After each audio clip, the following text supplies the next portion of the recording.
paper chromatography, any chromatography technique has one stationary phase, one mobile phase, and the solute stick to stationary phase through which it can be separated. The separation takes place in a chromatographic chamber. Chromatographic chamber can be anything. It may be a boiling test tube to a broad chromatographic chambers as you have seen.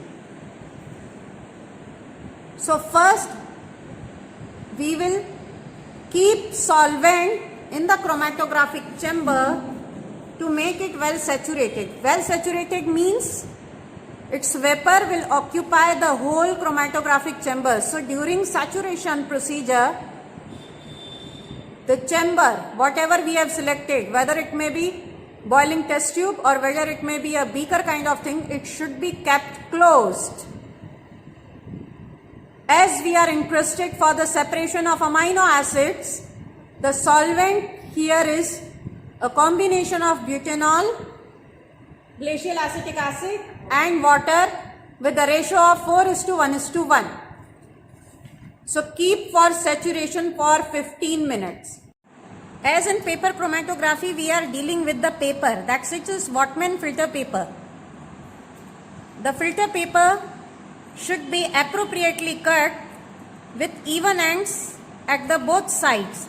However, sometimes it is not possible. And remember, paper should be dipped to solvent, but solute should not be dipped. So above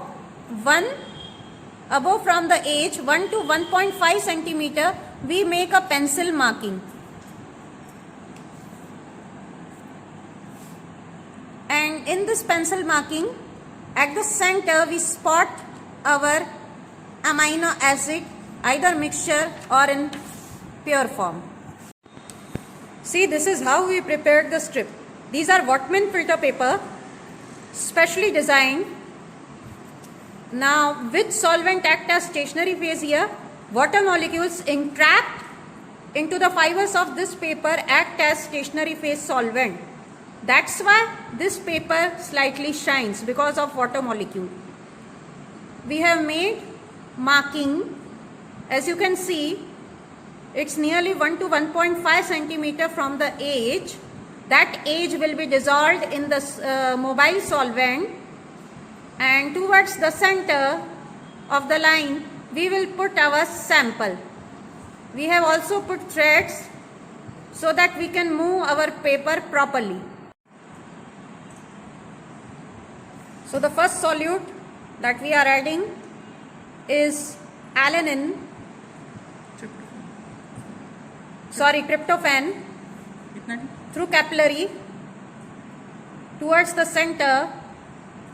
See, put your solution approx 3 times at the same spot, so that we are ensured that amino acid has been impregnated, means trapped in that fiber. So first is tryptophan, the second one alanine, third proline, and in fourth strip we will add mixture of these 3 amino acids. 1 time, 2 time, 3 time.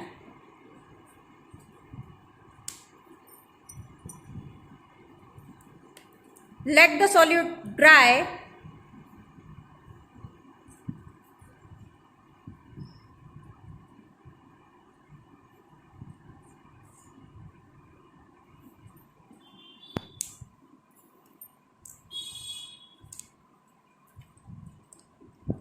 Now in fourth one we are putting mixture of these 3 amino acids.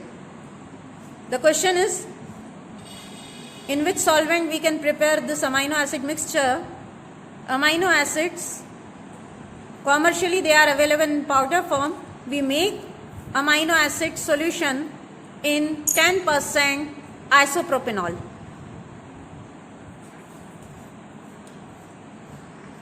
And also make sure no fingerprint should touch around this area where your separation will happen, as you are some proteins are always there in your fingers, and those proteins can also interrupt and can give their respective spot.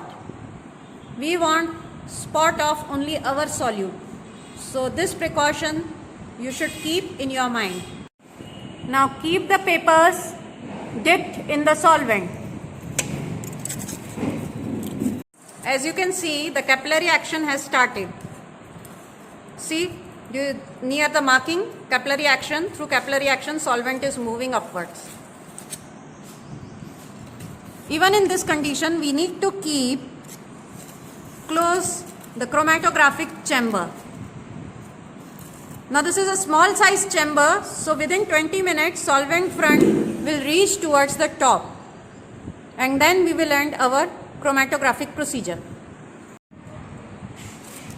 As you can see here, solvent front has been marked, means it has reached to the top position. Now we will stop the paper chromatography procedure. How? Just by removing, you can see the solvent front here, just by removing the paper, marking the solvent front and allowing it to dry.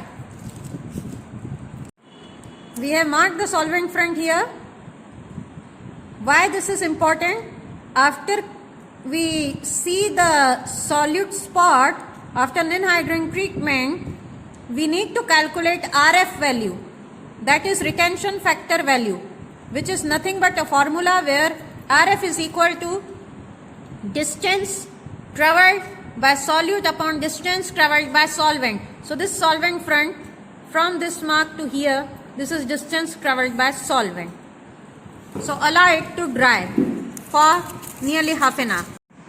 Okay, after drying the paper, if you have marked solvent front, just spray with ninhydrin. Ninhydrin is a molecule that acts with different amino acids, giving different kinds of colors.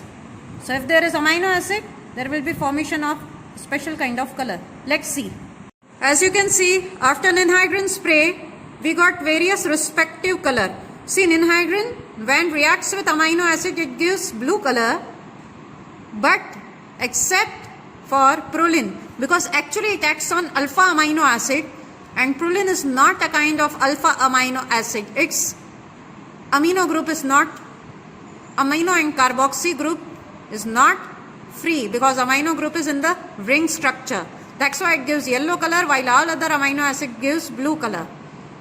So I have noted down different spots. In this way, through paper chromatography, we can differentiate different solutes.